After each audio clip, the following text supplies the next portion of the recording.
निरंतर नाम चल रहा है अभी हमें संशय है, क्योंकि निरंतर जब चलने लगेगा तो कुछ स्थिति आ जाती है। हम लोग उसी मार्ग के पथिक है ना, इसलिए एक स्थिति आ जाती है। कोई भी विपत्ति हमें परास्त नहीं कर सकती, कोई भी दुख हमको उदास नहीं कर सकता, क्योंकि नाम चल रहा है। जब ज्यादा कष्ट होता है तो ज्यादा भजन होता है, शांत। जब ऐसा लगता है शरीर छूट तो नहीं जाएगा, तो एकदम भगवदाकार वृत्ति, भगवान आ रहे हैं। तो निरंतर भजन शब्द से हम कह रहे हैं कि इस पर सुधार करो। निरंतर अभी नहीं हो रहा है। जिस दिन अव्यावृत भजनात् अखंड भजन होने लगेगा तो स्थिति आ जाएगी। अटूट विश्वास जब है तो टूट कैसे सकता है? कुछ भी हो, जोई जोई प्यारो करे सोई मोहि भावे। अब कुछ भी हो, अब क्या, जब आपसे प्यार किया फिर हम क्यों किसी से शिकवा करें? भगवान अब तुम जैसा चाहो वैसा खेलो, जैसा चाहो वैसा विधान करो, मैं उसी में राजी रहूंगा जैसे तुम मुझे रखना चाहते हो। मस्त नाम जब चल रहा है तब ये मस्ती आएगी, नहीं ऐसे नहीं आएगी। नाम जब चल रहा है तो ये मस्ती आएगी, नहीं मस्ती नहीं आ सकती। इतनी विपत्तियां मनुष्य जीवन में, इतना संघर्ष है कि कदम कदम ऐसा लगता है यार अब खुशी हुई, और अगला कदम इतने दुख में पड़ जाता है कि लगता है कैसे निकल पाऊंगा इस दुख से। तो फिर एक सुख का प्रकाश आता है, फिर एक ऐसी समस्या आ जाती है, फिर ये पूरा जीवन चलता रहता है, ये पूरे जीवन। और ये सोचना कि शरीर को मिटा दें, ये कोई समस्या का हल नहीं है। शरीर मिटा देने से एक महापाप बन जाएगा और वो हमारी दुर्गति कर देगा। तो ये जो लोग सोचते हैं कि मैं कर लूं समस्या का समाधान हो गया, बिल्कुल नहीं। भारी समस्या मोल ले ली, आगे तुम्हें परिणाम पता नहीं, इसलिए आप तो कभी कोई निदान है ही नहीं।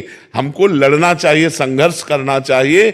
हमें चाहे बेइज्जती हो, चाहे अपमान हो, चाहे दुख हो, हमें लड़ना चाहिए, हमें आत्महत्या नहीं करनी चाहिए, आखिरी हद तक मुझे सहना चाहिए। अच्छा, सब छोड़कर भगवान की शरण वो आप हो। क्या वेश बदल लेना भगवान की शरण है? नहीं, इस भूल में मत रहना।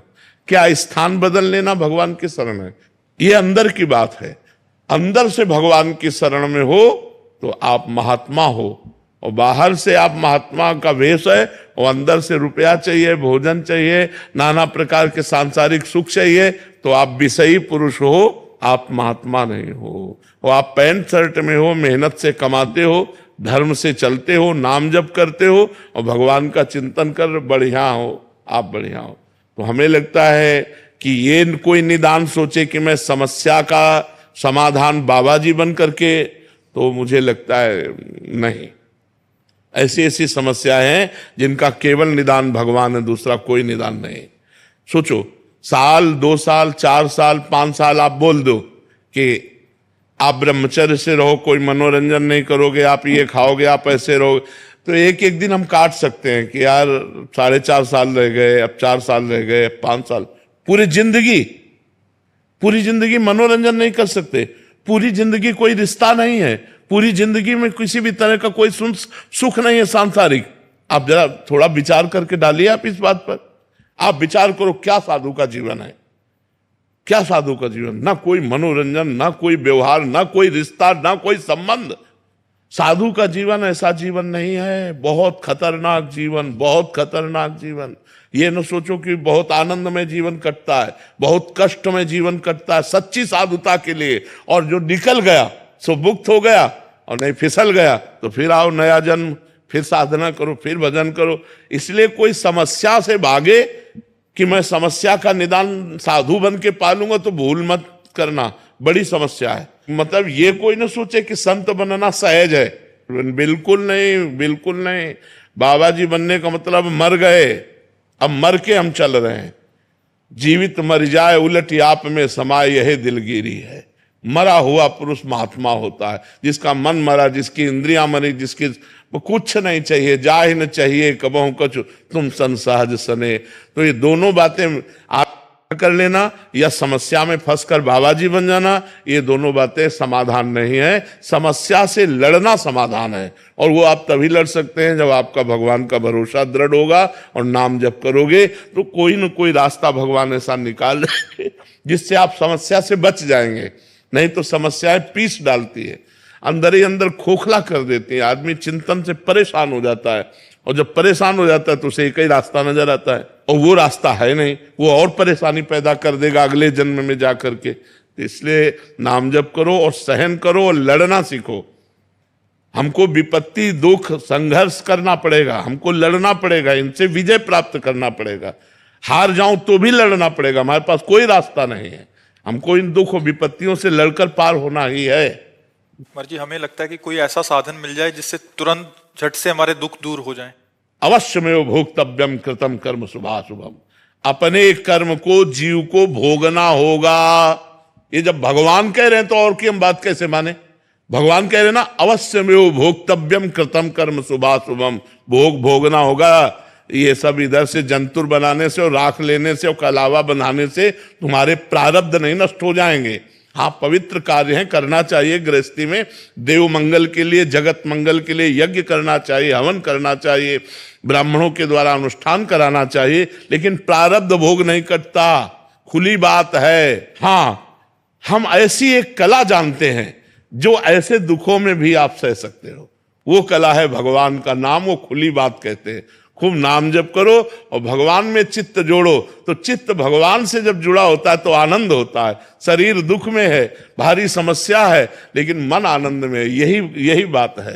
सा वही मन कृष्ण पदारविंदयो, मन भगवान कृष्ण के चरणों में लगा है तो आनंद है, राधाजू के चरणों में लगा है तो आनंद है। अगर मन संसार में रहेगा तो कष्ट ही भोगना पड़ेगा। कोई ऐसा नहीं, इतने पढ़े लिखे डॉक्टर, इतने बड़े सर्जन, इतने बड़े, ये सब भगवान ने तो बनाए हैं। अगर छू से होता तो बढ़िया काम बन जाता। डॉक्टरों की जरूरत क्या है? बिल्कुल इधर उधर मत भटको, किसी को कोई परेशानी है सीधे अस्पताल जाओ। जैसे हम दवा करवा रहे हैं, टेबलेट खाते हैं, डायलिसिस करवाते हैं और भगवान की शरण में पड़े और नाम जप करते हैं, बिल्कुल सीधा रास्ता है। हाँ, कुछ ऐसे मंत्र हैं, यदि सकामता पूर्वक उनका अनुष्ठान किया जाए तो कुछ दर्द को कम कर सकते हैं, समस्या को कम कर सकते हैं, मिटा नहीं सकते, मिटाने की सामर्थ्य नहीं। प्रारब्ध भोग भोगना पड़ता है। नहीं, रामकृष्ण परमहंस जी इतने सिद्ध महापुरुष, उनके गले में कैंसर था। बड़े बड़े महापुरुषों के जीवन में कष्ट पाया गया। भाई जी हनुमान प्रसाद पोद्दार जी के हाथों में तो ये बड़े बड़े कष्ट सहने पड़े। ये छूछा से नहीं जाते भैया। खूब राधा राधा नाम जप करो, सह करके निकल जाओ, बस ये बात है। मर्जी ऐसा कहा जाता है, वहां गए लड़का हो गया, यहाँ गए ये ठीक हो गया। तो लड़का होना होगा तो कहीं जाओ, चाहे ल जाओ, हो जाएगा और नहीं होना होगा तो चाहे जा चले जाओ, नहीं होगा। वो संयोग होता है। जैसे देखो, आपका कोई काम नहीं बन रहा था, आप हमारे पास आए, अब वो संयोग बन गया आपके कर्म का और काम हो गया। बोले जय बाबा की। वो प्रेमानंद से नहीं बना, वो तुम्हारे कर्म का संयोग था, वो तुम्हारे कर्म का संयोग था। बिल्कुल समझिएगा, ये आज नौटंकी नाटक नहीं, खुली बात है। आपका कर्म आपको सहयोग दिया तो आपका काम बन गया, आपका कर्म आपको सहयोग नहीं देगा तो काम नहीं बनेगा। एक हमारे जीवन की धारा है, उसमें दुख सुख दोनों किनारे हैं। हमारा जीवन इसमें होता हुआ जाएगा, कभी सुख कभी दुख, कभी सुख कभी दुख, ऐसा चलता रहेगा। कोई मिटा नहीं सकता यार, हमारी समझ में नहीं आता। तो महात्माओं के पास क्यों जाना चाहिए महाराज जी? सुकृत बढ़ते हैं, बुद्धि शुद्ध होती है, प्रारब्ध को सहने की सामर्थ्य आती है, आगामी हमारे जो कर्म हैं वो सुधर जाते हैं, पीछे के जो कर्म हैं वो भस्म हो जाते हैं, प्रारब्ध भोगने की सामर्थ्य आती है। हमें तो लगता है हमारी मनोकामना पूरी हो जाएगी, चलो चलते हैं एक बार तो, क्योंकि हर कोई प्रार्थना तो करता ही है महाराज जी। 100 में से 50 तो करते होंगे, हाँ मैं पास हो जाऊं। तो ये कर्म है कि नहीं है? ये भी तो एक कर्म है। उनका सत्कर्म बना, वो नंगे पैर चल करके आ रहे हैं या जूता पहन करके आ रहे हैं या किस भावना से आ रहे हैं, और भावना से आए और संत दर्शन की कामना की, तो एक कर्म भी तो बना उनका। इस कर्म से उनको लाभ नहीं मिलेगा। मान लो संत दर्श को चालिए तज माया अभिमान, जीव जीव पग आगे बढ़े कोटिन यज्ञ समान।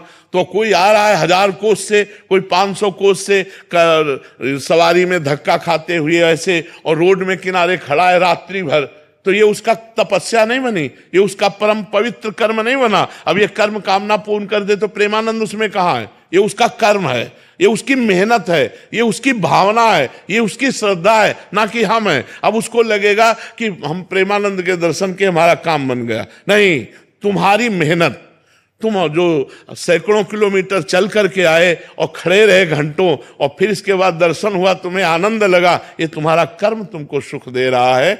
नहीं तो देखो, अगर हमारा कर्म बिगड़ जाए तो हम कह रहे हैं फिर हमको कोई सुख नहीं दे सकता।